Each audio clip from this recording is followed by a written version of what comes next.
ॐ सहना भवतु सहनौ भुनक्तु सह वीर्यं करवावहै तेजस्विनावधीतमस्तु मा विद्विषावहै। ॐ शान्ति शान्ति शान्तिः। ॐ पूर्णमदः पूर्णमिदं पूर्णात् पूर्णमुदच्यते पूर्णस्य पूर्णमादाय पूर्णमेवावशिष्यते। ॐ शान्ति शान्ति शान्तिः। श्रुतिस्मृतिपुराणानाम् आलयं करुणालयं नमामि भगवत्पादं शङ्करं लोकशङ्करं शङ्करं शङ्कराचार्यं केशवं बादरायणं भाष्यकृतौ वन्दे भगवन्तौ पुनः पुनः। ईश्वरो गुरुरात्मेति मूर्तिभेदविभागिने व्योमवद्व्याप्तदेहाय दक्षिणामूर्तये नमः।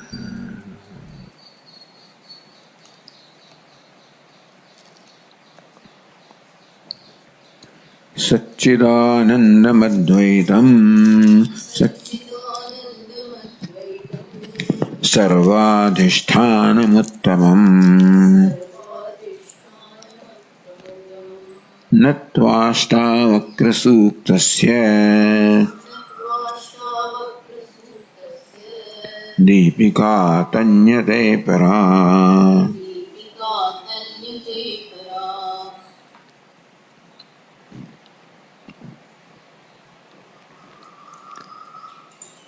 અષ્ટાવક્ર ગીતાના આપણે 9 પ્રકરણ તો થઈ ગયા છે. થોડું વિહંગાવલોકન કરશું. એના ટીકાકાર છે શ્રીમદ વિશ્વેશ્વર અને હિન્દીમાં એનું ભાષાંતર કરનાર છે શ્રી પીતાંબર. દરેક પ્રકરણના નામ આપવામાં આવ્યા છે. આત્મા આત્માનુભવોપદેશવલમ નામ પ્રથમમ પ્રકરણમ. પહેલા પ્રકરણનું નામ છે આત્મ અનુભવ ઉપદેશ. આત્માના અનુભવનો ઉપદેશનું વર્ણન છે. ગુરુજી શિષ્યને ઉપદેશ કરી રહ્યા છે. જાણે તે પ્રકારે આ ગ્રંથ છે એ અષ્ટાવક્ર મુનિ અને જનક રાજાના સંવાદ રૂપે છે. પ્રારંભ થાય છે જનક રાજાના પ્રશ્નથી. કથમ જ્ઞાન અવાપ્નોતિ. ચાલો પહેલો શ્લોક છે આપણે વાંચીએ. કથમ જ્ઞાનમવાપ્નોતિ કથમ મુક્તિર્ભવિષ્યતિ વૈરાગ્યમ ચ કથમ પ્રાપ્તમ એતદ્ બ્રૂહિ મમ પ્રભો.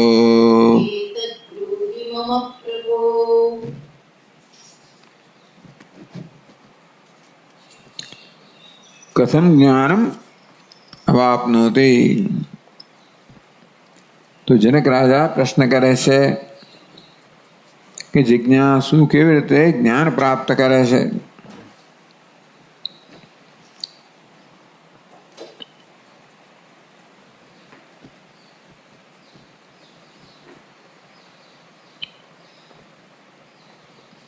કથમ મુક્તિર્ભવિષ્યતિ. મુક્તિ કેવી રીતે પ્રાપ્ત થશે. વૈરાગ્યમ ચ કથમ પ્રાપ્તમ. જ્ઞાન માટેનું અધિકારીત્વ છે વૈરાગ્યથી નિર્દેશ કરવામાં આવ્યો. એટલે આમ તો સાધન ચતુષ્ટય સંપત્તિ, પણ એમાં વૈરાગ્યને પ્રાધાન્ય આપીને કહે છે કે વૈરાગ્યમ ચ કથમ પ્રાપ્તમ. વૈરાગ્ય કેવી રીતે પ્રાપ્ત થાય. એતદ્ બ્રૂહિ મમ પ્રભો. હે પ્રભુ, આપ આ મને કહો.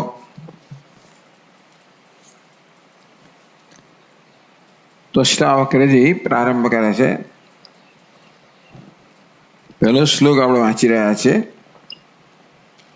अष्टावक्र उवाच अष्टावक्र उवाच मुक्तिमिच्छसि चेत्तात मुक्तिमिच्छसि चेत्तात विषयान् विषवत्यज विषयान् विषवत्यज क्षमार्जवदया तोष क्षमार्जवदयातोष सत्यं पीयूषवद्भज. सत्यं पीयूषवद्भज. તો પહેલા ઉત્તર આવે છે કે વૈરાગ્ય કેમ પ્રાપ્ત કરવો, અર્થાત જ્ઞાન માટેનું અધિકારીત્વ કેમ પ્રાપ્ત કરવું.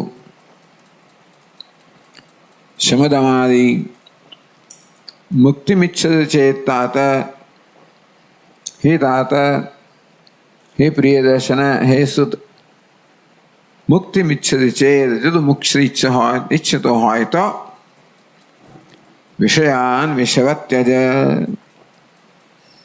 વિષયોને વિષ સમાન ત્યાગી દે. એટલા માટે કે વિષય જે છે એ આત્માની વિરુદ્ધ છે. આત્માની વિરુદ્ધનો અર્થ કે જ્યાં સુધી મન વિષયના વિચારમાં લાગેલો હોય ત્યાં સુધી આત્માનો વિચાર ના કરી શકે. આ વૃત્તિ અનાત્માકાર હોય કે આત્માકાર હોય, એક સાથે બંને ના હોઈ શકે.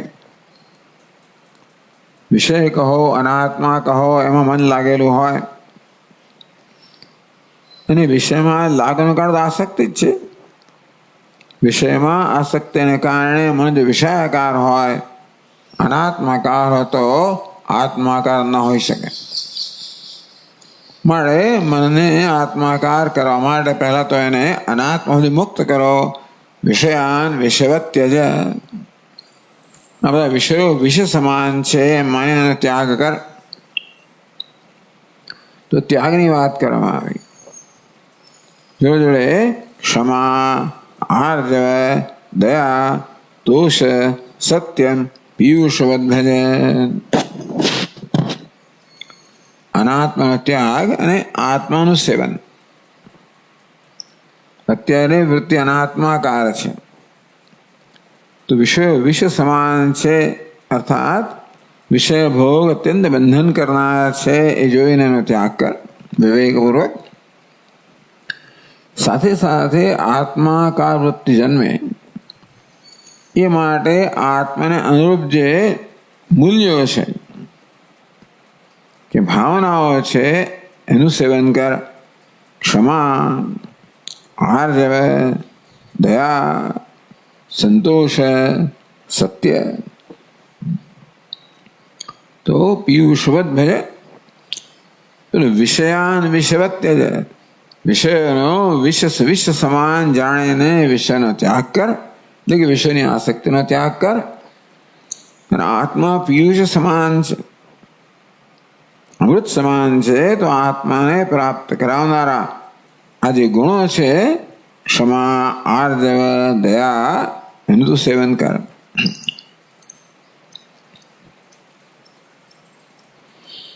તો આત્મજ્ઞાન પ્રાપ્ત થાય તેનું ફળ શું મળે? ત્રીજા શ્લોકમાં કહે છે, યદિ દેહમ પૃથક્કૃત્ય ચિતે વિશ્રામ્ય તિષ્ઠસી અધુનૈવ સુખી શાંતઃ બંધમુક્તો ભવિષ્યસી.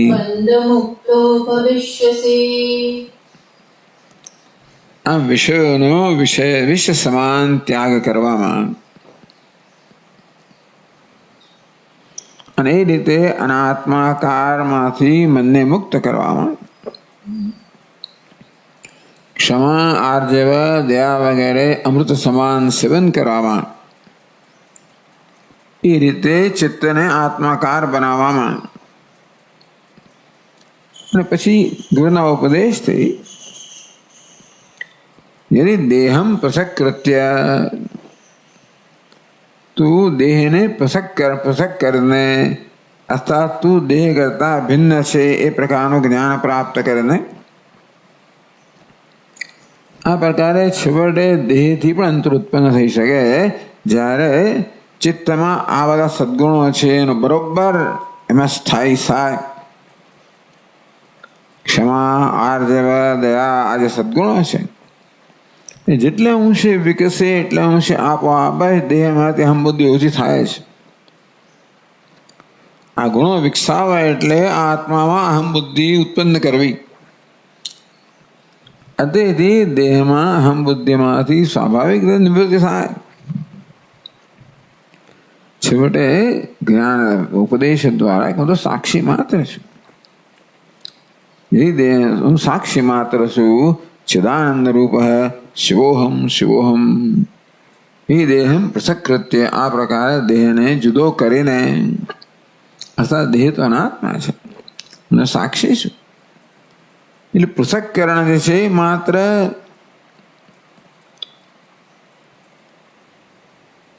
જ્ઞાનથી જ છે. વાસ્તવમાં દેહ આત્મા બે એક છે જ નહીં.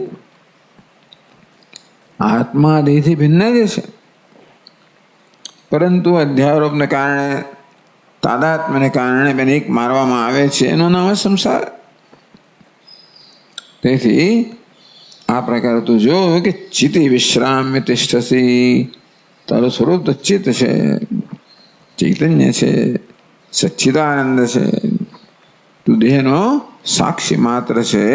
દેહ સાથે કોઈ પ્રકારનો સંબંધ ધરાવતો નથી. એ દેહમ પૃથક્કૃત્ય આ પ્રકારે દેહથી પૃથક થઈને અર્થાત એના સાક્ષી બનીને એમાં સમજી લેવાનું કે બધા પ્રકારની આસક્તિમાંથી મુક્તિ છે. તો દેહની અંદર ચિત્તને ચોંટાડી રાખનાર વસ્તુ દેહમાં અહમ ભાવ છે. એને કારણે જન્મની આસક્તિ વગેરે છે, રાગ દ્વેષ વગેરે છે. ચિત્તે વિશ્રામ્ય તિષ્ઠસી. આ ચૈતન્યનો વિશ્રામ લઈને એમાં આત્મરૂપે તું તિષ્ઠસી જો તું સ્થિત થશે. અધુનૈવ સુખી શાંતો બંધ મુક્તો ભવિષ્યસી. તો આત્મજ્ઞાન કોને કહેવાય? દેહમ પૃથક્કૃત્ય દેહથી હું પૃથક છું એ પ્રકાર જાણીને ચિત્ત મારું સ્વરૂપ જે પ્રકારે ચિત્તમાં વિશ્રામ પામવો. વિશ્રામ પામવો એટલે નિરાંત હોવી, એમાં અહમભાવ હોવો. અધુનૈવ તો હમણાં જ સુખી શાંતો બંધ મુક્તો ભવિષ્યસી. બંધ મુક્તો અધુનૈવ હમણાં જ તું બંધનની મુક્ત થશે. કારણ મુક્ત છે એટલા માટે. જો મુક્ત થવાનું હોત તો કંઈક પ્રક્રિયા હોત, સમય લાગે. અધુના એવ તો હમણાં જ બંધનથી મુક્ત હોવાના કારણે જ્યારે જોઈશ કે હું ચૈતન્ય છું ત્યારે તરત જ સુખી શાંત ભવિષ્યસી. ચૈતન્યનું સ્વરૂપ છે, સુખ છે, શાંતિ તારું વાસ્તવિક સ્વરૂપ છે. એનો તું માલિક બનીશ, એનો સ્વામી બનીશ, એમાં નિષ્ઠા થઈશ.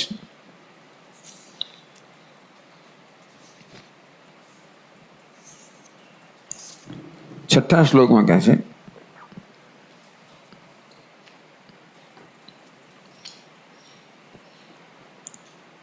કે હું આ પ્રકારે નિત્ય મુક્ત છું તો બંધ આવ્યો ક્યાંથી?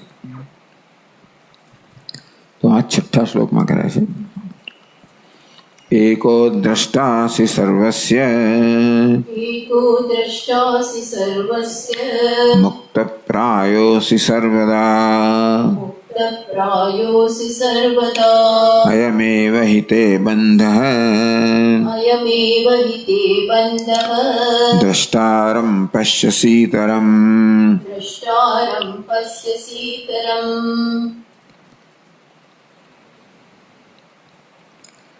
એકો દ્રષ્ટાસી સર્વસ્ય. હે શિષ્ય સર્વસ્ય દ્રષ્ટાસી. તું કોણ છે? સર્વનો દ્રષ્ટા છે. એ તારામાં દૃશ્યત્વ નામની વસ્તુ જ નથી. તું માત્ર દ્રષ્ટા છે, સર્વનો દ્રષ્ટા છે. જેવી રીતે આ એક ઉપાધિનો દ્રષ્ટા છે તેવી સર્વનો દ્રષ્ટા છે. તેથી મુક્ત પ્રાયોસી. મુક્તિ તારું સ્વરૂપ છે. તો બંધ આવ્યો કેવી રીતે? અયમેવ તે બંધ. તારા બંધ છે કયા પ્રકારનો છે, બંધનું શું સ્વરૂપ છે? દ્રષ્ટારમ પશ્યસી ઇતરત. દ્રષ્ટારમ ઇતરત પશ્યસી. તું દ્રષ્ટાને, હવે આના ભિન્ન ભિન્ન અર્થઘટન છે. દ્રષ્ટાને તારા કરતા ભિન્ન રૂપે જુએ છે. વાસ્તવમાં તું દ્રષ્ટા છે, પરંતુ દેહમાં અહંભાવ હોય ત્યારે આત્મા જાણે કે દ્રષ્ટા જુદો હોય. અન્ય તું દ્રષ્ટા બની જાય, એ તારો દ્રષ્ટા છે એમ માનતો હોય. તું દેહમાં અહંભાવ ધરાવતો દૃશ્ય બની જાય, જાણે કે દ્રષ્ટા તારાથી અન્ય છે એમ માને તું. દ્રષ્ટારમ ઇતરત પશ્યસી. અથવા તું દ્રષ્ટા છે અને માત્ર દ્રષ્ટા જ છે. એક છે એકો દેવ સર્વભૂતેષુ ગૂઢ. તો એક સ્વયં પ્રકાશ પરમાત્મા છે, ચૈતન્ય છે, પ્રાણી માત્રના આત્મા છે. એ પ્રકારે તારા સ્વરૂપને જોવાના બદલે ઇતરત એ સિવાય અન્ય જુએ છે. અર્થાત કરતા છું, ભોગતા છું એ પ્રકારે જુએ છે. એટલે કે દ્રષ્ટા એ વાસ્તવમાં છે કે ચૈતન્ય માત્ર છે, એના પર આ પ્રકારે ઉપાદાના ધર્મનો અધ્યારોપ કરે તારી જાતને તું દ્રષ્ટા માને એ પણ મોટી વસ્તુ છે. હું દ્રષ્ટા છું એ પણ અધ્યારોપનું જ પરિણામ છે ખરેખર તો. અથવા તું છે અને કરતા ભિન્ન રૂપે તારી જાતને જુએ છે, કરતા છું, ભોગતા છું વગેરે. ટૂંકમાં આ પ્રકારે તારા પ્રત્યેની દ્રષ્ટિ જે છે ને એ જ બંધ છે. બંધ નામની કોઈ વાસ્તવિક વસ્તુ નથી. તારા પ્રત્યેની દ્રષ્ટિ એ જ બંધ છે. તેથી તારા પર દ્રષ્ટિ એ જ મુક્તિ છે. તો આ પ્રકારની વિપરીત દ્રષ્ટિ જન્મી શેમાંથી? ઉપાધિમાં અહંભાવને કારણે પોતાના વિશે વિપરીત ખ્યાલો જન્મ્યા. પણ તું વાસ્તવમાં છે એને કરતા ઇતર ભિન્ન જારી જાતને જુએ છે. ચાલો તું દ્રષ્ટા છે, તું પ્રકાશક છે, સન્નિધિ માત્ર છે, તો નિમિત્ત માત્ર છે જેની સન્નિધિમાં આ ઉપાધિ પોતપોતાનું કાર્ય કરી રહી છે. યસ્ય સન્નિધિ માત્રેણ દેહેન્દ્રિય મનોદય વ્યાપારેષુ સ્વકીયેષુ વર્તન્તે પ્રેરિતાય. યસ્ય સન્નિધિ માત્રેણ, એની માત્ર સન્નિધિ છે. નિમિત્ત માત્ર શ્રોત્રસ્ય શ્રોત્રમ, અર્થાત શ્રોત્રને શ્રોતૃત્વ પ્રદાન કરનાર તું નિમિત્ત માત્ર સન્નિધિ માત્ર શ્રોત્રને શ્રોતૃત્વ સાંભળવાનું પ્રદાન કરે છે. એવું તારું સ્વરૂપ હશે. એ સિવાય બીજી કોઈ રીતે તારી જાતને જોતો હોય તો એ ઉપાધિના કોઈક અંશમાં અહંભાવને કારણે છે. તું મારે કહું દ્રષ્ટા છું, શ્રોતા છું, મનતા છું, વિજ્ઞાતા છું, એ તો અહંભાવથી જન્મેલું છે. તું વાસ્તવમાં હવે દ્રષ્ટાને એક એવું વિશેષણ લગાડવામાં આવે, એકો દ્રષ્ટા છે. દ્રષ્ટા પણ છેવટે તો દૃષિ સ્વરૂપ જ છે. દ્રષ્ટા પણ તારો મુખ્ય સ્વરૂપમાંથી દૃષ્ટિ, ચૈતન્ય તારો મુખ્ય સ્વરૂપ છે. દ્રષ્ટા તો એ દૃષ્ટિ જશે કે દૃષિ જશે. વળી પાછું ચક્ષુમાં અહંભાવને કારણે દ્રષ્ટા એવી જાતનો ખ્યાલ જન્મે. પણ દ્રષ્ટા, શ્રોતા, મનતા, વિજ્ઞાતા તો દૃષ્ટિ છે, શ્રુતિ છે, મતિ છે, વિજ્ઞાતિ છે, ચૈતન્ય છે. એ પ્રકારે તારું સ્વરૂપ તું જો મુક્ત પ્રાય, તું નિત્ય મુક્ત જે છે. ના દ્રષ્ટાને એક એવું જાતનું વિશેષણ આપવામાં આવ્યું કે તું એક જ દ્રષ્ટા છે, એક અદ્વિતીય દ્રષ્ટા છે.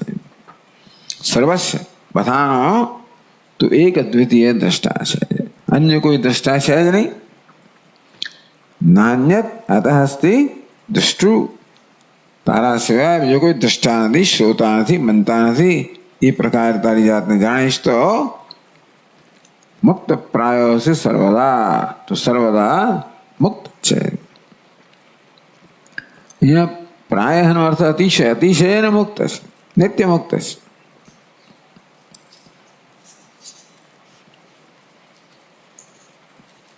8મા શ્લોકમાં કહે છે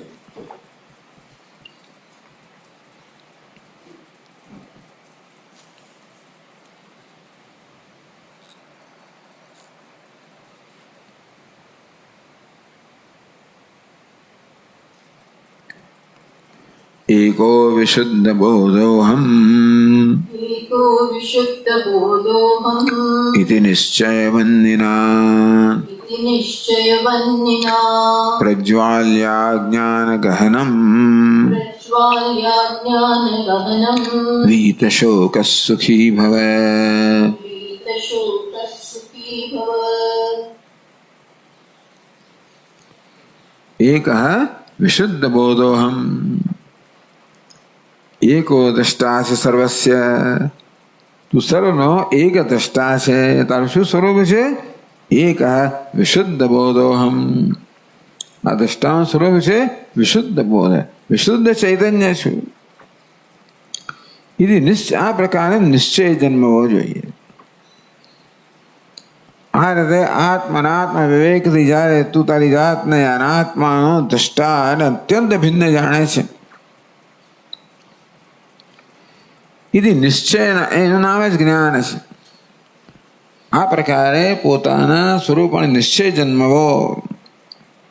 એકો વિશુદ્ધ બોધોહમ, વિશુદ્ધ બોધોહમ, વિશુદ્ધ જ્ઞાન સ્વરૂપ છું. આ જ્ઞાનમાં કોઈ પ્રકારનો ભેદભાવ નથી, કોઈ સજાતીય વિજાતીય સ્વગત કોઈ ભેદ નથી.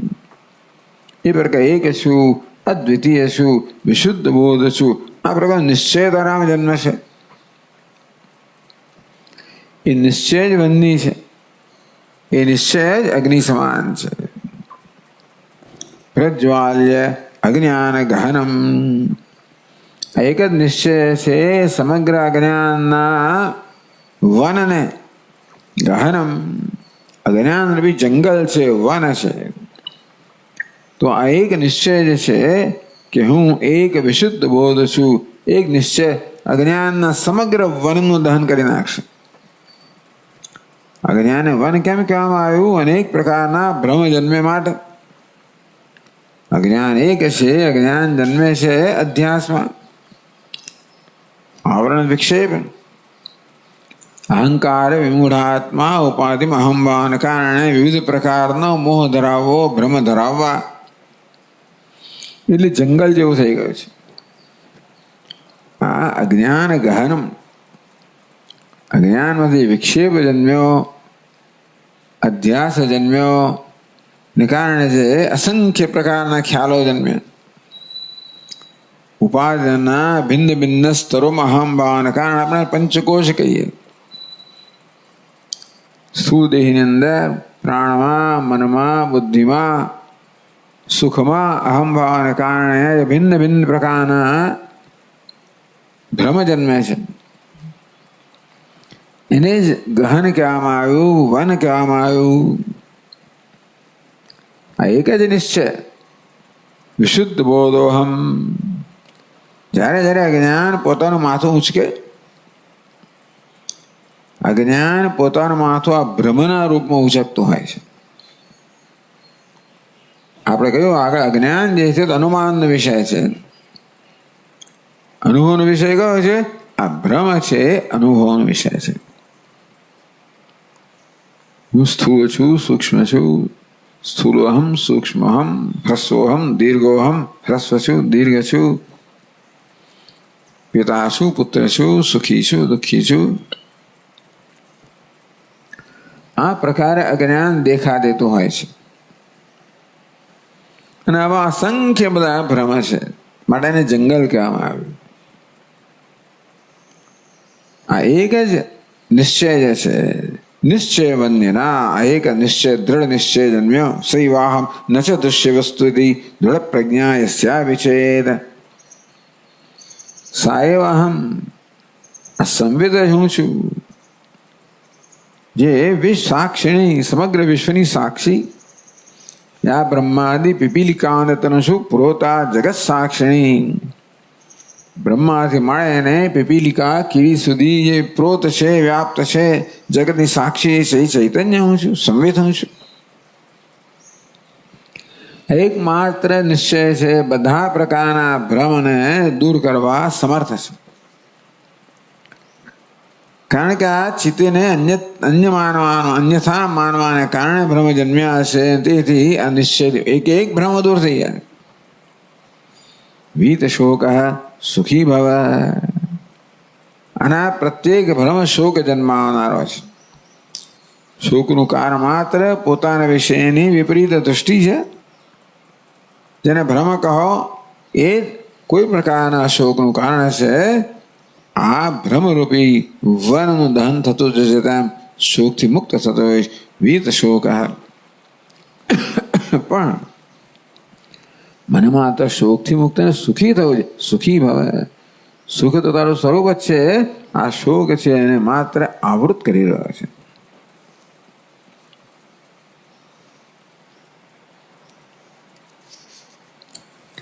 તે 10મા શ્લોકમાં કહ્યું આ નિશ્ચય વિશે. મુક્તાભિમાની મુક્તો હિ, મુક્તાભિમાની મુક્તો હિ, બદ્ધો બદ્ધાભિમાન્યપી, બદ્ધો બદ્ધાભિમાન્યપી, કિં વદન્તિ સત્યેયમ, કિં વદન્તિહ સત્યેયમ, યામતિસ્સા ગતિર્ભવેદ. યામતિસ્સા ગતિર્ભવેત. બસ આ દૃષ્ટિ.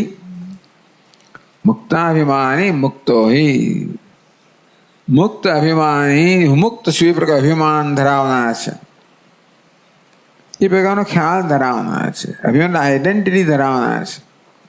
અભિમાન કહો અંગ્રેજીમાં આઈડેન્ટિટી, પોતાના વિશ્વનો આ પ્રકારનો દ્રષ્ટિ. મુક્ત અભિમાની, મુક્ત શું એ પ્રકારની દ્રષ્ટિ પોતાના વિશે ધરાવનાર, એ પ્રકારે નિશ્ચય પોતાના વિશે ધરાવનાર. મુક્તો હિ, બસ એ જ મુક્ત છે. આ નિશ્ચય બદલાઈ જવો જોઈએ. બધો બદ્ધાભિમાન, હું બદ્ધ છું એ પ્રકારનો અભિમાન કે નિશ્ચય ધરાવનાર બદ્ધ છે. સારું સ્વામી, હું નિશ્ચય બદલે હું મુક્ત છું, એ નિશ્ચય એમને નથી બદલાતો. આ નિશ્ચય જન્મતો હોય છે, આપણે કરતા નથી. ભલે આપણે કઈ નિશ્ચય કહીએ ખરા, નિશ્ચય આપણે કરતા હોઈએ છીએ, નિશ્ચય કરવાનો નથી. નિશ્ચય જન્મવો જોઈએ. જેવી રીતે હું બદ્ધ છું એ નિશ્ચય મેં કર્યો નથી, એ જન્મેલો છે. એવો નિશ્ચય લઈને જ આવેલો છું. કેવી રીતે? આ ઉપાધિમાં અહમ ભાવના કારણે ઉપાધિ જેવડો છું, અલ્પ છું, બદ્ધ છું. એ નિશ્ચય જેવી રીતે સ્વાભાવિક છે, આપણા પ્રયત્નથી સ્વભાવથી જન્મેલો છે, એ જ પ્રકારનો નિશ્ચય જન્મે મુક્તોહમ. એને માટે આવી તૈયારી કરવામાં આવી કે બીજું પિયુષવત ભજ, તું તો આવી રીતે ક્ષમા, આર્જવ, સંતોષ, દયા, આર્જવ, ક્ષમા, તોષ, આ બધાનું તું શાંત પિયુષવત ભજ. તો આ પ્રકારે પોતાના જીવનમાં સંપૂર્ણ પરિવર્તન લાવવું. જે પ્રકારનો નિશ્ચય મારામાં હોય, એક અપરોક્ષ નિશ્ચય છે, બે પરોક્ષ નિશ્ચય છે. અપરોક્ષ નિશ્ચય છે હું બદ્ધ છું. તો પહેલા પરોક્ષ નિશ્ચય જન્મવો જોઈએ કે હું મુક્ત છું, વિવેકથી. એ વિવેકને પછી જીવનમાં ઉતારવો પડે. પ્રત્યેક ખ્યાલમાં, પ્રત્યેક વૃત્તિમાં, એટલે પ્રત્યેક મૂલ્યમાં, પ્રત્યેક ભાવનામાં, પ્રત્યેક વ્યવહારમાં એ વિવેકને ઉતારવો પડે. તો જેમ એ વિવેક પ્રવર્તમાન બને તેમ તેમ પેલા અવિવેકમાં જન્મેલા બધા ભ્રમ ધીમે દૂર કરતો જાય. આમ વિવેક પરોક્ષ હોય એ ધીમે ધીમે અપરોક્ષ બને. એટલે બધા અભિમાની આપી અત્યારે મારો અત્યારે અભિમાન કેવું છે? હું બદ્ધ છું. એ અપરોક્ષ અનુભવ છે. હું બદ્ધ છું ને એ અપરોક્ષ છે. એટલા જ માટે મુક્ત છે એવો અપરોક્ષ નિશ્ચય જન્મવો જોઈએ. જે પ્રકારનું જ્ઞાન છે એ પ્રકારનું જ્ઞાન જન્મવું જોઈએ. તો ભ્રમ છે, વિપરીત જ્ઞાન છે અથવા વિપરીત નિશ્ચય છે એ કેવા છે? અપરોક્ષ છે. કોઈ પ્રકારના પ્રયત્ન વગરના જ છે ને, સ્વભાવ બની ગયા છે. તો અપરોક્ષ જ્ઞાન માટેનું આટલો આગ્રહ કેમ છે? કે અજ્ઞાન અપરોક્ષ છે એટલા માટે. અજ્ઞાન જે પ્રકારનું હોય એ પ્રકારનું જ્ઞાન જન્મે તો જ અજ્ઞાન દૂર થાય, તો ના થાય. પહેલા પરોક્ષ નિશ્ચય જન્મે. વિવેક વૈરાગ્ય પહેલા પરોક્ષ થયા હોય. એ જેમ જેમ આપણા જીવનમાં એટલે વ્યવહારમાં વિચારમાં ઉતારતા જઈએ તેમ તેમ ક્ષમા દમા ઉપરમાં આ સમાધિ છટક સંપત્તિ જન્મતી જાય. આ સમાધિ છટક સંપત્તિ શું છે? એ અપરોક્ષતા બતાવે છે. વિવેક વૈરાગ્ય પહેલા બૌદ્ધિક સ્તરના હોય છે અને આપણે પરોક્ષ કહીએ. એ જેમ જેમ વ્યવહાર ઉતરતા જાય તેમ તેમ ક્ષમા દમા ઉપરમા તિતિક્ષા આ બધા સદગુણો આવતા જાય. એ વિવેક ધીમે ધીમે અપરોક્ષ બનતો જાય. છેવટે મુક્તોહમ.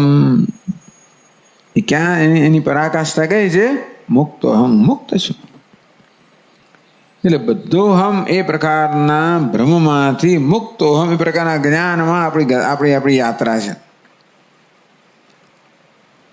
અજ્ઞાનમાંથી જ્ઞાનમાં, ભ્રમમાંથી વાસ્તવિકતા, આ પ્રકારની યાત્રા છે.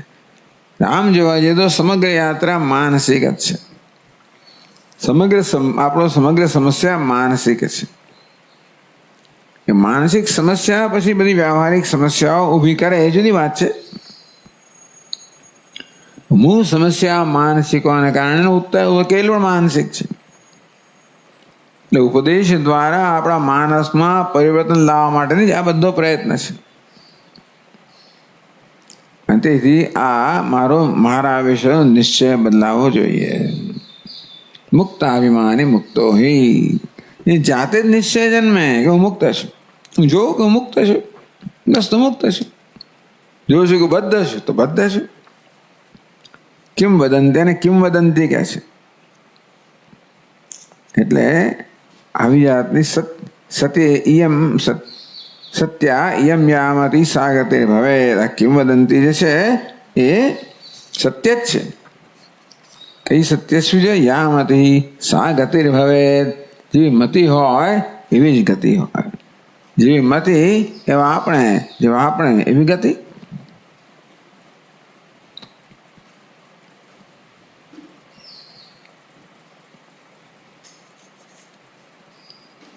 તો 11મા શ્લોકમાં કહે છે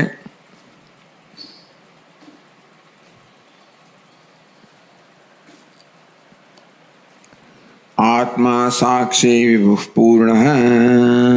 આત્મા સાક્ષી વિભુઃ પૂર્ણઃ. એકો મુક્તશ્ચિદક્રિયઃ. એકો મુક્તશ્ચિદક્રિયઃ. અસંગો નિસ્પૃહઃ શાन्तઃ. સંગો નિસ્પૃહઃ શાन्तઃ. ભ્રમાत् સંસારવાનિવ. ભ્રમાत् સંસારવાનિવ. તો મુક્તાભિમાની, હું મુક્ત છું અભિમાન ધરાવનાર પોતાના વિષયની દ્રષ્ટિ કેવી છે? આત્મા સાક્ષી વિભુઃ પૂર્ણ એક મુક્ત ચિત અક્રિય અસંગ નિસ્પૃહ શાંત.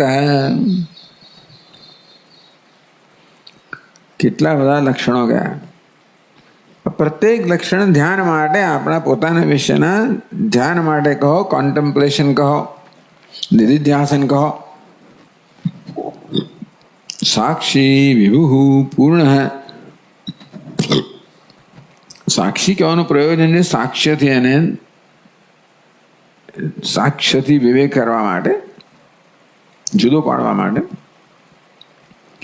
વિભુ એનો અર્થ કરવામાં આવ્યો કે જેમાંથી વિવિધમ ભવતી અસ્માદ એવો અર્થ કરવામાં આવ્યો, જેમાંથી વિવિધતા જન્મે છે એવો વિભુ છું, અધિષ્ઠાન છું, પૂર્ણ સર્વ વ્યાપક છું, એક અદ્વિતીય છું, મુક્ત વાસ્તવમાં વસ્તુગત્યા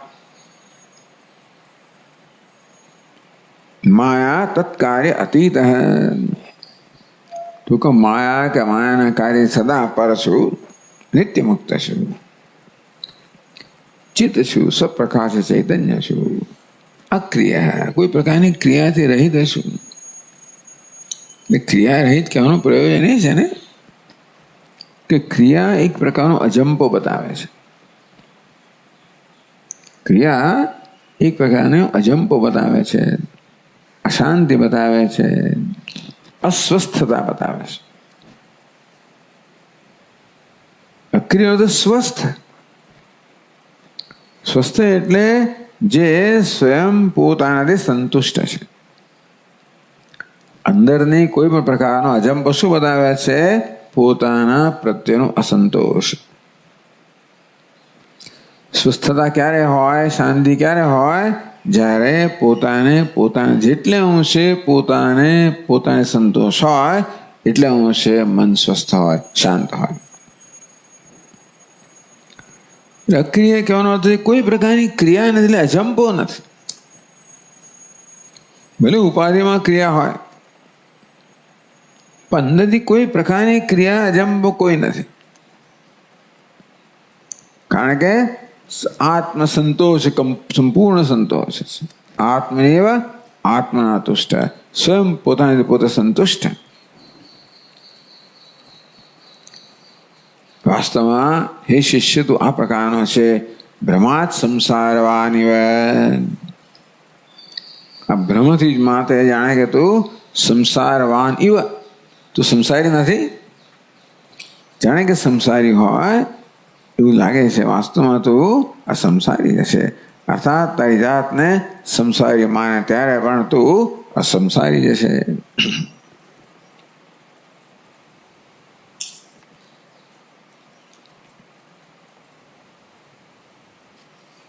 15મા શ્લોકમાં કહે છે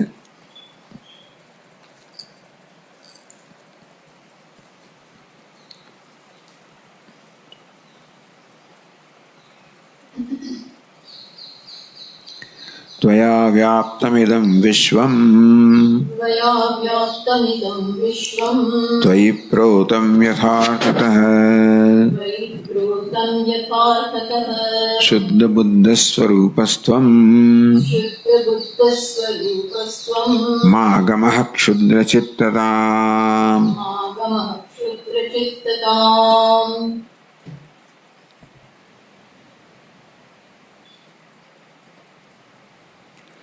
त्वया व्याप्तम इदम विश्वम, બે તારું ડાયમેન્શન, તારી વ્યાપક તારો માપ કેટલું છે? ત્વયા વ્યાપ્તમ ઇદમ વિશ્વમ, તું તો સમગ્ર વિશ્વને વ્યાપ્ત કરે, તું સમગ્ર વિશ્વનું ઉપાદાન કારણ છે. અસ્થિ ભાતે પ્રિય રૂપે સર્વ નામ રૂપાત્મ વિશ્વનું ઉપાદાન કારણ છે. તું સર્વનો આત્મા છે, સર્વ વ્યાપ્ત કરીને રહેલો છે. તો એ પ્રોતમ યથાર્થતઃ, એ તારામાં આધારિત છે. અધિષ્ઠાન ને અધ્યારોપનો સંબંધ બતાવે છે આમ જોવા જઈએ તો.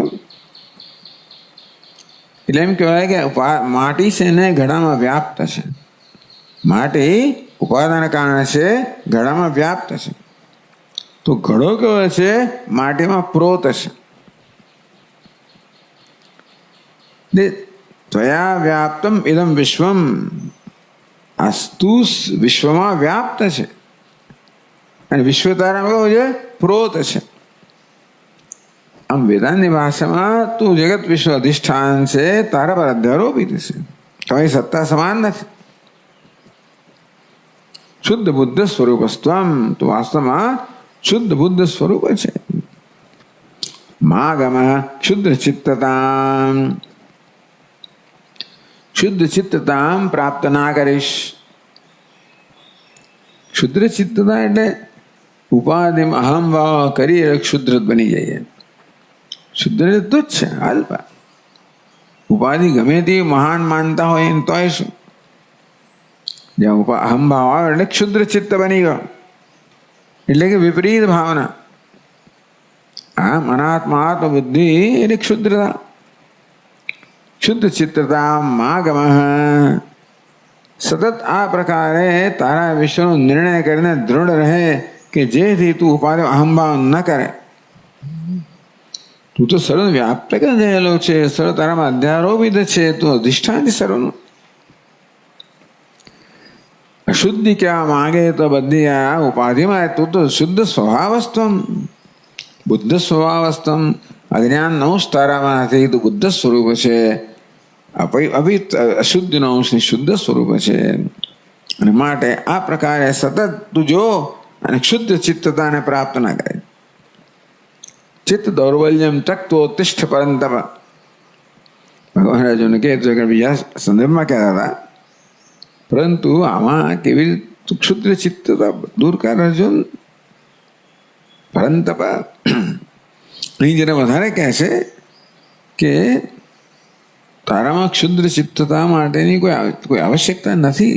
આ પ્રકારની હીનતા અનુભવ ના અનુભવીશ.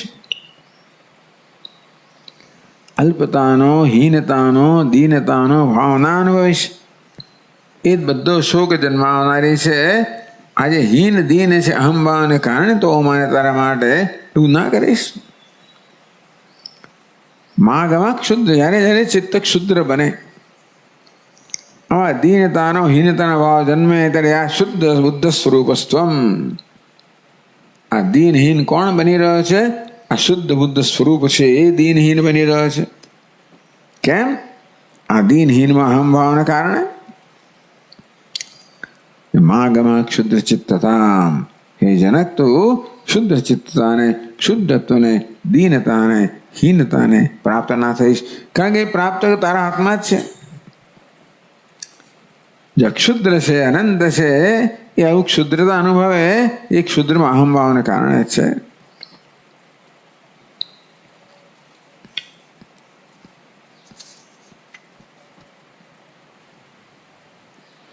સત્તરમા શ્લોકમાં કહે છે,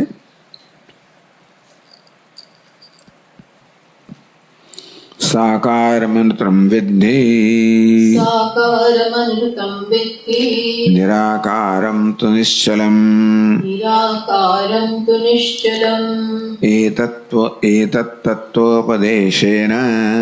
એતત્તત્વોપદેશેન ન પુનર્ભવ સંભવઃ ન પુનર્ભવ સંભવઃ.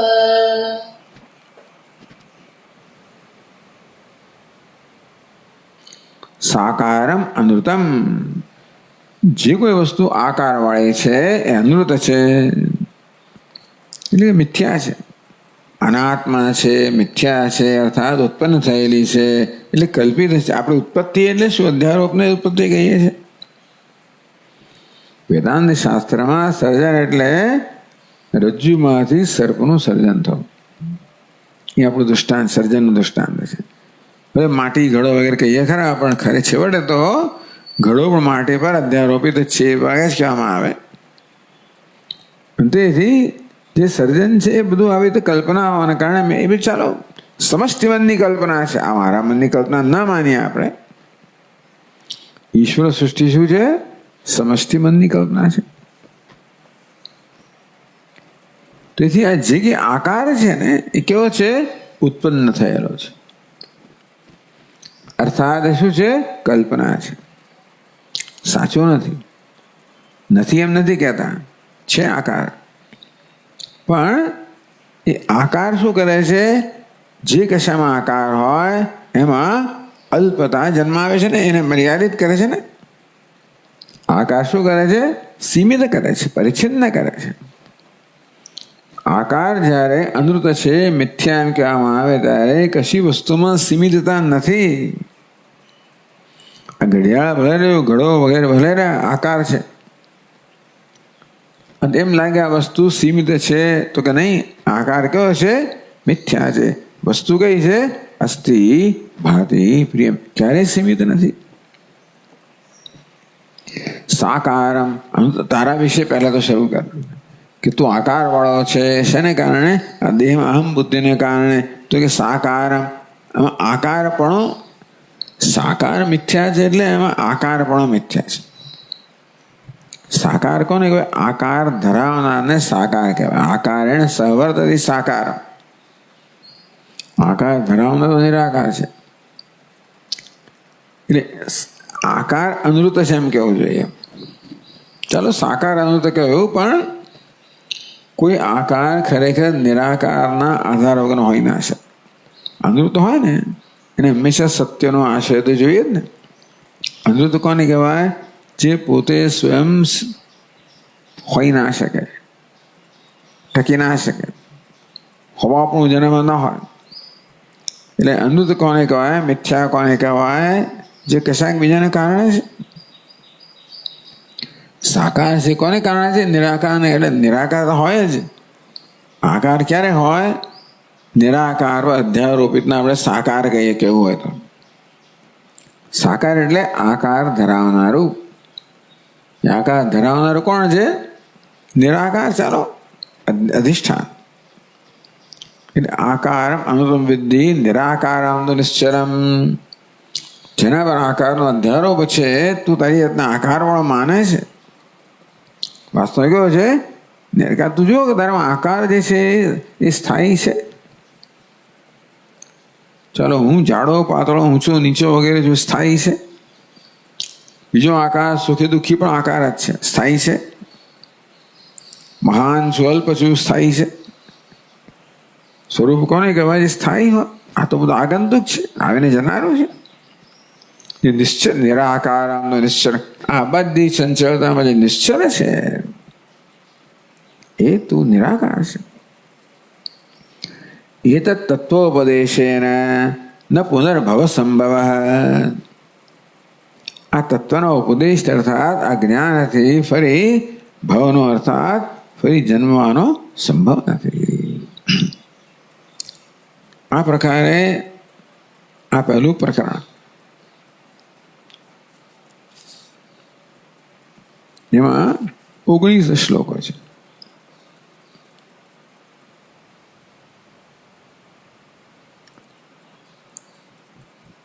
એને આત્મ અનુભવ ઉપદેશ નામકમ. ગુરુજીને આત્માનો અનુભવ છે એનો ઉપદેશ શિષ્યને કરી રહ્યા છે. કર્યો. ઉપદેશના પરિણામે શું થયું? ઇત્તમ ગુરુક્તિ પીયુષ સ્વાદાનુભવમાત્મન આવિષ્યકાર સાશ્ચર્યમ શિષ્યો નિજ ગુરુમ પ્રતિ. ઇત્તમ ગુરુક્તિ પીયુષ સ્વાદ અનુભવમ. આ ગુરુની ઉક્તિ છે ને એ જ પીયુષ છે. પીયુષ એટલે અમૃત.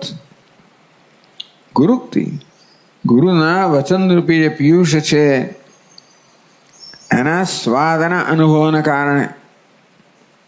બીજું કયો અનુભવ, બીજું કયું પિયુષ જોઈએ? આત્મા પિયુષ સ્વરૂપ છે એ જ પિયુષ છે. અમૃત, અમૃત શેના માટે? આનંદ માટે છે. આ પ્રકારે જ્યારે પોતાના વાસ્તવિક સ્વરૂપ ઉપદેશ કરવામાં આવે અને આપણે જોઈએ કે હું તો આપોઆપ જ આનંદ સ્વરૂપ, એ જ અર્થાત શબ્દો જ પિયુષ છે.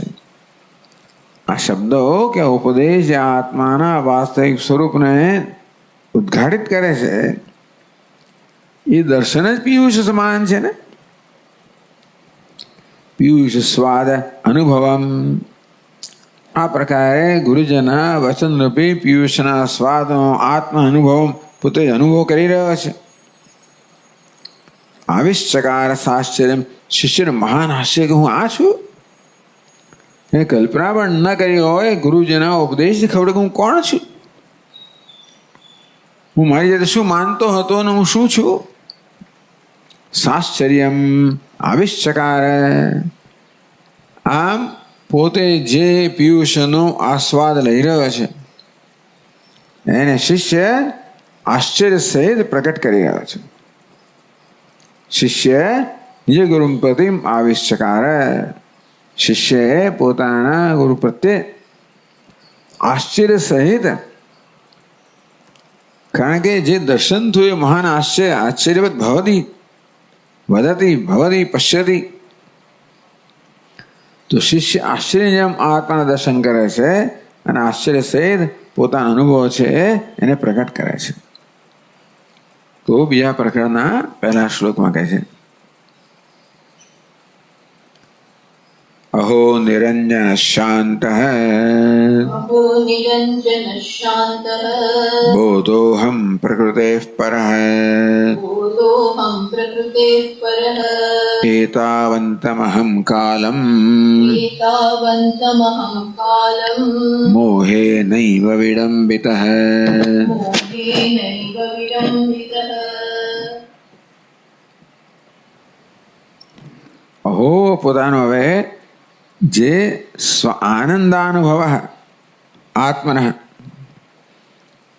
તો આત્માનો અનુભવ પિયુષવત છે, આનંદ સ્વરૂપ આત્માનો અનુભવ. અહો શું આશ્ચર્યની વાત છે.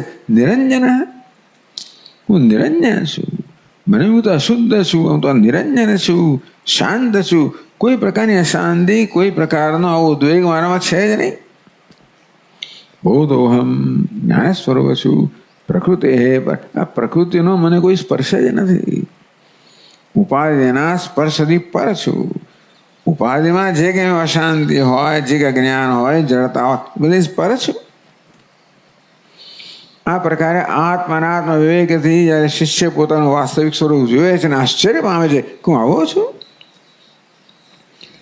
મેં અત્યારે કર્યું શું.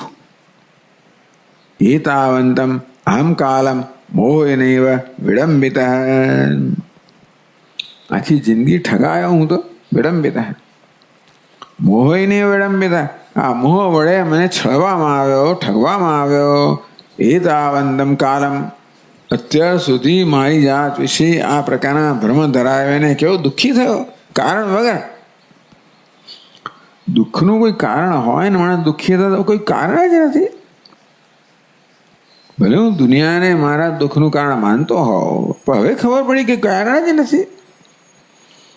મારા વિષયના મારા ભ્રમ સિવાય દુઃખનું કોઈ કારણ નથી.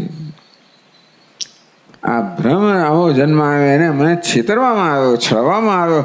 આ ભ્રમ સત્ય છે, મારા વિષયની સત્યતા છે. એ ભ્રમનું નામ જ છે. ભ્રમને ભ્રમ નથી જાણતા ને. આ પ્રકારે મારા વિષયના વિપરીત ખ્યાલ જેનું સાચું માનતો હતો એનાથી જ ઠગાયો. એ વિપરીત ખ્યાલે જ મને ઠગ્યો. દેહોહમ, હું દેહ છું, મન છું, બુદ્ધિ છું, આને મને ઠગ્યો.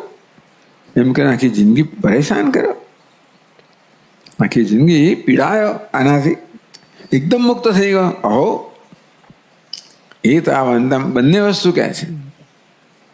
કારણ કે હવે પોતે મુક્ત થયો ને જુએ છે કે અત્યારે બધે જ્યારે હતો ત્યારે કેવું હતું અને શેને કારણે બધે હતો. કેવી આશ્ચર્યની વાત છે કે મુક્ત કોઈ પ્રયત્ન જ ન થયો. મુક્તિ માટે કોઈ પ્રયત્ન વગર મુક્ત થઈ ગયો. અરે હું તો નિત્ય મુક્ત જ છું. આમ આ પ્રકારે ગુરુજીના પ્રસાદથી હું આત્મ અનુભવ અનુભવી રહ્યો છું, આનંદ સ્વરૂપ અનુભવી રહ્યો છું, એ પ્રકટ કરી રહ્યા છે શિષ્ય. ત્રીજા શ્લોકમાં કહે છે, સશરીરમહો વિશ્વમ शरीरमहो विश्वम् પરિત્યજ્ય મયાધુના परित्यज्य मयाधुना કુતશ્ચિત કૌશલાદેવ कुतश्चित् कौशलादेव પરમાત્મા વિલોક્યતે. परमात्मा विलोक्यते. મયા અધુના પરમાત્મા વિલોક્યતે. હું પરમાત્માનું દર્શન કરી રહ્યો છું આત્મરૂપે. કેવી રીતે? કુતશ્ચિત કૌશલાદેવ, કોઈક પ્રકારના કુશળતાને કારણે હવે હું પરમાત્માનું આત્મનું દર્શન કરી રહ્યો છું.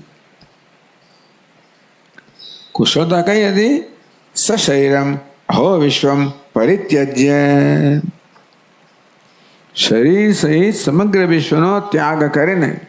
આ જ કુશળતા છે. દર્શન નામની વસ્તુ કોને કહેવી, હવે કોણ કોને જુએ છે વગેરે આ બધી ચર્ચાઓના વિષય થતા હોય છે. એટલે આ જ્ઞાન અને કુશળતા, કારણ કે આ કેવું છે, અનિર્વચનીય છે. આમ જોવા જઈએ તો અત્યારે પણ અનિર્વચનીય છે. પોતાને શરીર માનવું, પોતાને બદ્ધ માનવું, દુઃખી માનવું એ પણ સમજાવી શકાય એવું છે જ નહીં ખરેખર. તો મારી જાતને દુઃખી કઈ રીતે જોઉં છું હું, આ પ્રકારનો ખ્યાલ જન્મ્યો કઈ રીતે, એ પરોક્ષ જ ખ્યાલ છે અને એની ઉત્પત્તિ પણ અનિર્વચનીય જ છે. અનિર્વાચ છે એટલે અનાદિ અનિર્વાચ છે, અવિદ્યા પણ અનિર્વાચ જ છે.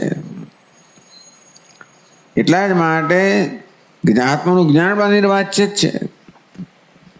એટલે હું કે આત્માને જોઉં છું એવું નથી, તો પણ જોઉં છું, આમ જોઉં છું એમ કહું છું, પણ છતાં જોવા રૂપી નથી, જોવા પણ નથી, છતાં જોઉં છું. જોવામાં આવે ત્યારે તો કોઈ પ્રકારના કારણનો ઉપયોગ કરવામાં આવે, ઇન્દ્રિયો મનનો, એ વગર જોઉં છું એટલે આશ્ચર્ય થાય છે. કુતશ્ચિત કૌશલાદેવ, આમ સામાન્ય સંજોગોમાં હું કોઈ જોતો હોઉં ત્યારે કરણની મદદથી, આ ઇન્દ્રિયો કે મનની મદદથી જોતો હોઉં છું, એના વગર જોઈ રહ્યો છું. કુતશ્ચિત કહું જોવાય કેવી રીતે, આ કશાના ઉપયોગ વગર જોઈ રહ્યો છું. પરમાત્મા વિલોક્યતે, આમ જોનાર પોતે જ પરમાત્મા છે એટલે પરમાત્મા વિલોક્યતે એમ કહીએ ત્યારે જાણે કે જોનાર ને પરમાત્મા ભિન્ન હોય એ પ્રકારે તમે વ્યક્ત કરો ત્યારે પરમાત્મા મયા અધુના વિલોક્યતે, હવે મારા વડે પરમાત્માનું દર્શન થઈ રહ્યું છે, મારા વડે મારું દર્શન થઈ રહ્યું છે. કુતશ્ચિત કૌશલાદેવ, કોઈક પ્રકારના કુશળતાથી. આમ શું કર્યું મેં? ત્યાગ કર્યો, શરીરનો ત્યાગ કર્યો, વિશ્વનો ત્યાગ કર્યો. ત્યાગ કઈ રીતે કર્યો? જે પ્રકારે ગ્રહણ કર્યું હતું એ પ્રકારે ત્યાગ કર્યો. ગ્રહણ કેમ કરેલું? એની અંદર અભિમાનને કારણે, બસ એનો ત્યાગ કર્યો.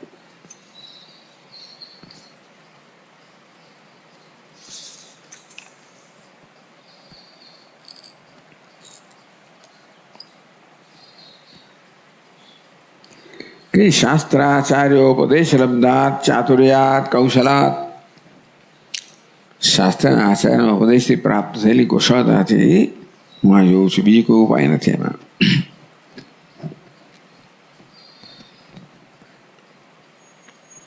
સાતમા શ્લોકમાં કહે છે,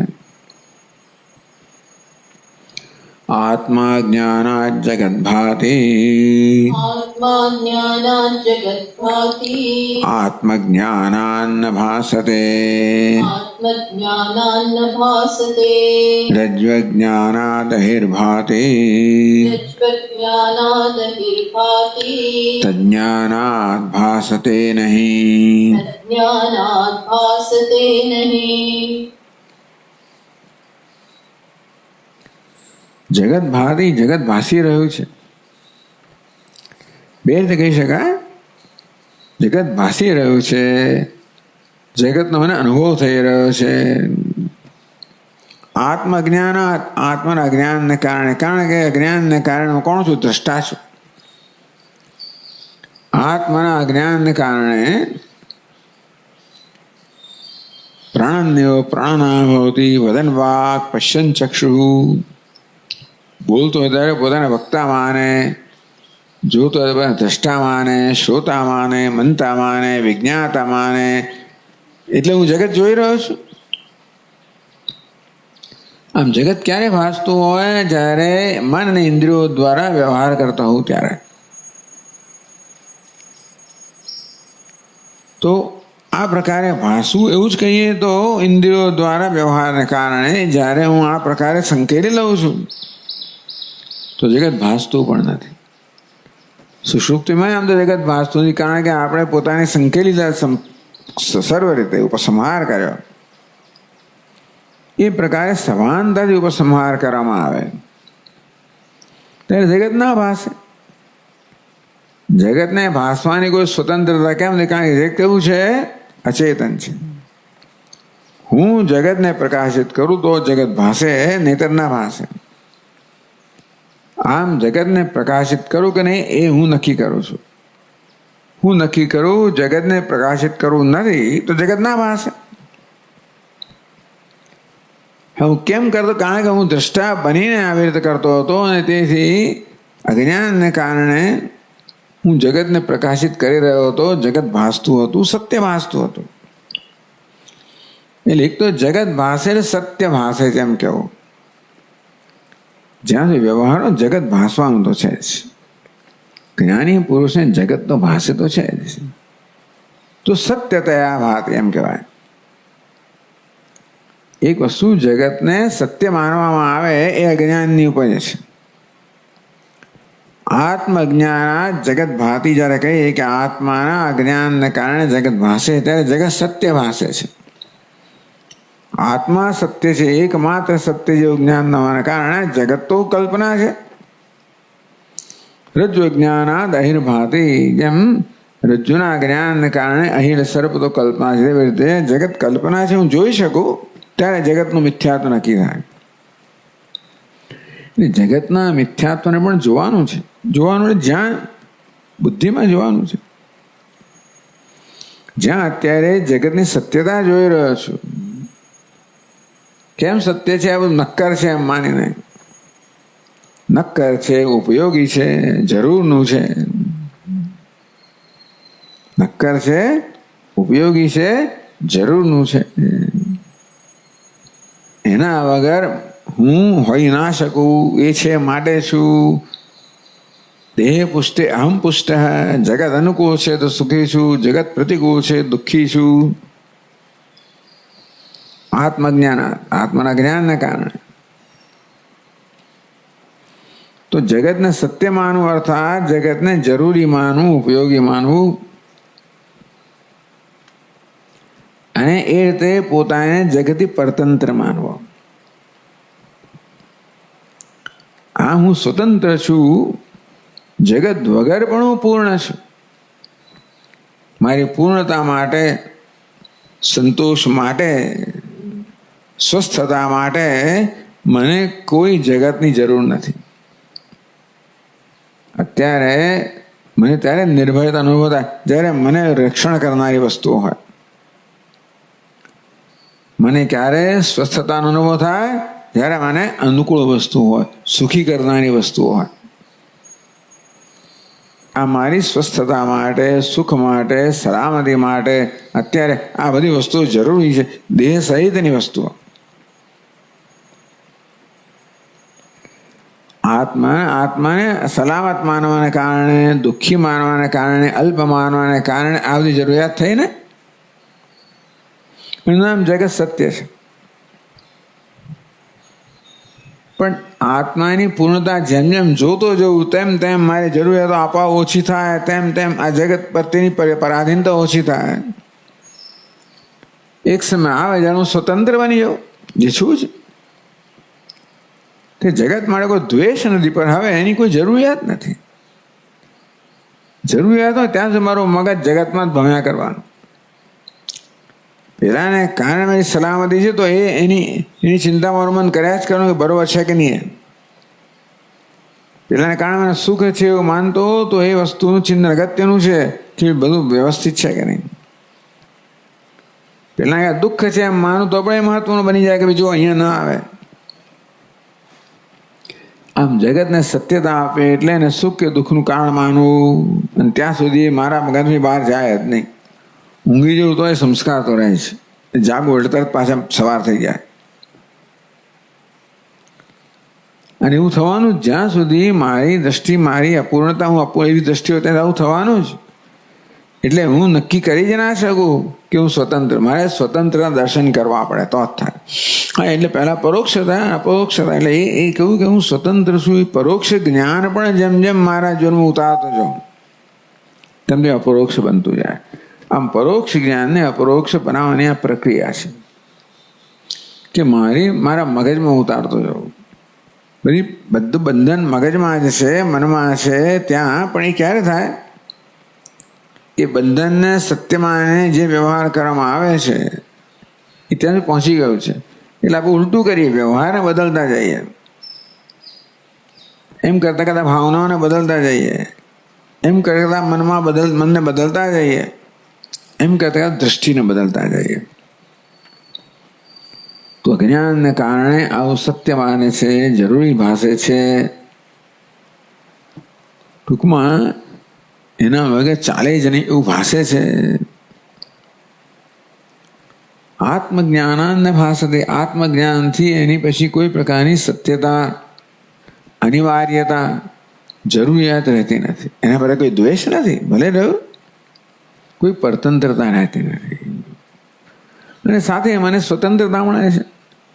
ઈચ્છું ત્યારે હવે મારી જાતને સંકેલી શકું છું. અત્યારે ઈચ્છું તો એના સંકેલું કાં પેલું મને પકડી રાખે છે.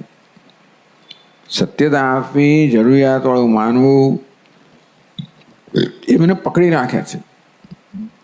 એટલે હું મારા મનને સંકેલી લઉં તો પણ એ પાછું મને ખેંચી જાય છે. જેમ જેમ એની બિનજરૂરિયાત જણાતી જાય, નિરુપયોગીતા જણાતી જાય, તેમ તેમ મુક્ત થતો રહ્યો. અને સંપૂર્ણ નિરુપયોગીતા મને સ્વતંત્રતા છે કે હવે મારી જાતને સંપૂર્ણ હું સંકેલી શકું છું. તો જગતના ભાતી તો જગત ભાસતું પણ નથી.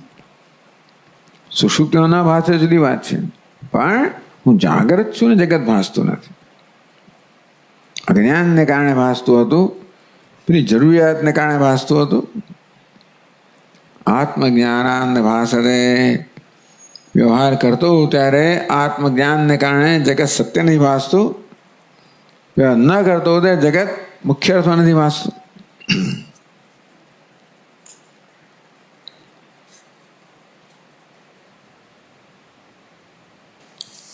અંતેથી મહાન આશ્ચર્ય વ્યક્ત કરે છે 11મા શ્લોકમાં.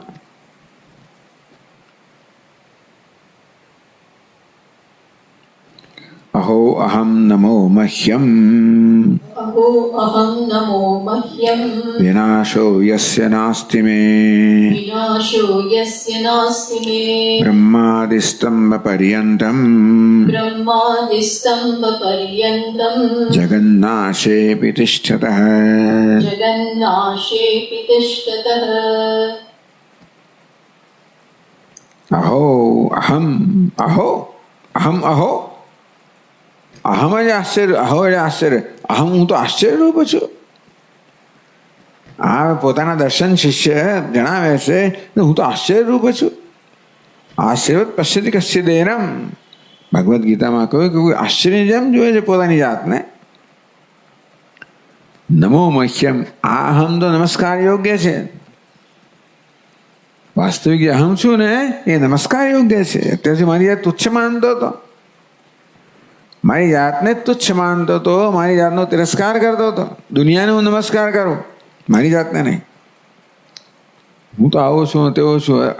નમો મહ્યમ, અરે હું જ વાસ્તવમાં અનંત છું, પૂર્ણ છું, આનંદ સ્વરૂપ છું.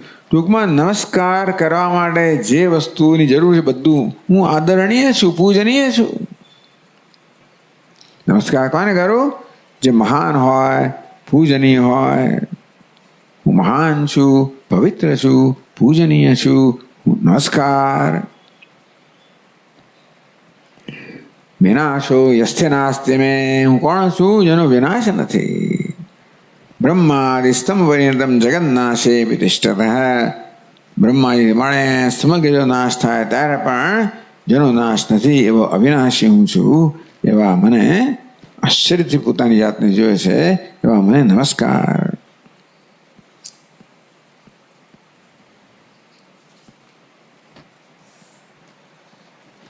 તેરમા શ્લોકમાં એવું જ કંઈક કહે છે.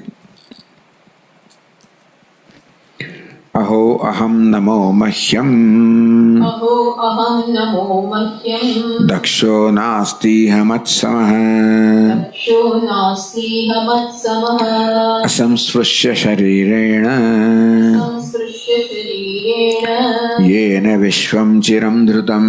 येन विश्वं चिरं धृतम्. અહો અહમ, મહાન અહમ, અહો અહમ, હું મહાન આશ્ચર્ય છું. મહ્યમ, નમો મહ્યમ, મને જ નમસ્કાર. હું જ નમસ્કાર યોગ્ય છું. ક્યાંય પણ નમસ્કાર થતા હોય એનું કારણ કે પેલું હું છું એટલા માટે. અત્યારે નમસ્કાર કરો દેવતાને એટલા જ માટે કે એનો હું છે ને તે અંદર છે એટલા માટે કરું છું. હું આકાર નમસ્કાર કરું છું એના કરતા પણ એનું જે તત્વ સત્વ છે ને નમસ્કાર કરું છું. ભલે ભાઈ સોનાની પૂતળા નમસ્કાર પર સોના નમસ્કાર કરતા હોવ છું. આમ જ્યારે નમસ્કાર કરો નમસ્કરણીય કોણ છે? જે વાસ્તવિક મહાનતા ધરાવે છે એ ચૈતન્ય. નમો મહ્યમ દક્ષો નાસ્તિ. એમાં કેવો આશ્ચર્ય છે કે મારા સમાન કોઈ દક્ષ નથી, મારા સમાન કોઈ કુશળ નથી, ચતુર નથી. કેમ? અસંભાવ્ય કાર્ય વિધાન ચતુર. અસંભવિત વસ્તુ કરવાની ચતુરતા મારા સિવાય મારા સમાન કોઈ મારે અસંભવ. શું અસંભવ કર્યું? અસંસ્પૃશ્ય શરીરેણ યેન વિશ્વમ ચરન ધૃતમ. સમગ્ર વિશ્વને ધારણ કરું છું. આમ ધારણ કેવી ધારણ? અસંસ્પૃશ્ય શરીરેણ. શરીરને સ્પર્શ કર્યા વગર સમગ્ર જગતને ધારણ કરું છું. આવું ધારણ કરવા જાય તો ક્યાં પત્તો લાગે? તો કશાકથી ધારણ કરતો નથી, હવા માત્રથી ધારણ કરું છું. એ ધારણ કરવામાં એનું ચાતુર્ય કયું છે? મહ્યમ દક્ષો નાસ્તિ મત સમઃ. મારા સમાન દક્ષતા ધરાવનાર કોઈ નથી, કારણ કે સ્પર્શ કર્યા વગર હું ધારણ કરું છું. યથાકાશ સ્થિતો નિત્યમ વાયુ સર્વત્ર ગો મહાન. ભગવાન કહે જેવી રીતે આ મહાન આટલું પ્રચંડ જે વાયુ છે પણ અને સર્વ ગમન કરનાર છે વાયુ પણ ધારણ કોણ કરે છે? આકાશ ધારણ કરે છે. સ્પર્શ કર્યા વગર. આકાશ સ્પર્શ કર્યા વગર, પ્રયત્ન કર્યા વગર આવા પ્રચંડ સર્વત્ર ગતિ કરનાર વેગવાન વાયુ એને ધારણ કરે છે. તેવી રીતે હું પણ આ પ્રચંડ વેગવાન વેગેલા જગતને કોઈ પ્રકારના પ્રયત્ન વગર ધારણ કરનાર છું. પ્રકાશિત કરવા માત્રથી. ધારણ કરવાની ક્રિયા નથી, પ્રકાશિત કરવા માત્રથી, સત્તા પ્રદાન કરવા માત્રથી. પ્રકાશિત કરો સત્તા પ્રદાન કરવી. પ્રકાશક જ સત્તા પ્રદાન કરે છે. આપણે હું બધાને સત્તા તો જાણીએ તો ખબર પડે. દ્રષ્ટા છે ને એ દૃશ્યને પ્રકાશિત તો કરે જ છે અને સાથે સત્તા આપણે પ્રદાન કરે છે. અત્યારે એવું નથી લાગતું કે દ્રષ્ટા તો આવતું જ છે, પણ દ્રષ્ટાનું સ્વરૂપ ખબર પડે ને જ્યારે. સ્વપ્નમાં દ્રષ્ટા છું ને સમગ્ર સ્વપ્નને ધારણ કરનાર છું, પ્રકાશિત કરનાર છું. હું આ જગતનો દ્રષ્ટા. વાસ્તવમાં કેવો છે? જગતનો દ્રષ્ટા છું, એક દેહનો નહીં. ચૈતન્ય છું. સૈવ અહમ ન છે દૃશ્ય વસ્તુ. એ સંવિત હું છું અને એ દ્વારા જ માત્ર સત્તા સુધી પ્રદાન કરનાર, એ ધારણ કરનાર છું જગતને. કે મહાન દક્ષતા છે કે ધારણ કરવાના કોઈ પ્રયત્ન વગર ધારણ કરી રહ્યો છું. આવા મને નમસ્કાર. આશ્ચર્યમય મને નમસ્કાર. આ પ્રકારે છેલ્લે 18મા શ્લોકમાં કહે છે. ના વધારે છે આમાં તો. ચાલો ભાઈ, આ તો બહુ મોટું પ્રકરણ, 25 શ્લોકો. ચાલો બાકીના શ્લોકો કાલે જોઈ લઈશું. ઓમ પૂર્ણમદઃ પૂર્ણમિદં પૂર્ણાત પૂર્ણમુદચ્યતે પૂર્ણસ્ય પૂર્ણમાદાય પૂર્ણમેવાવશિષ્યતે. ઓમ શાંતિ શાંતિ શાંતિ. શંકરં શંકરાચાર્યં કેશવં બાદરાયણં સૂત્રભાષ્યકૃતૌ વંદે ભગવन्तौ પુનઃ પુનઃ. ઈશ્વરો ગુરુરાત્મેતિ મૂર્તિભેદવિભાગિને વ્યોમવદ્વ્યાપ્તદેહાય દક્ષિણામૂર્તયે નમઃ. ઓમ શાંતિ શાંતિ શાંતિ. હરિ ઓમ. શ્રી ગુરુભ્યો નમઃ. હરિ ઓમ.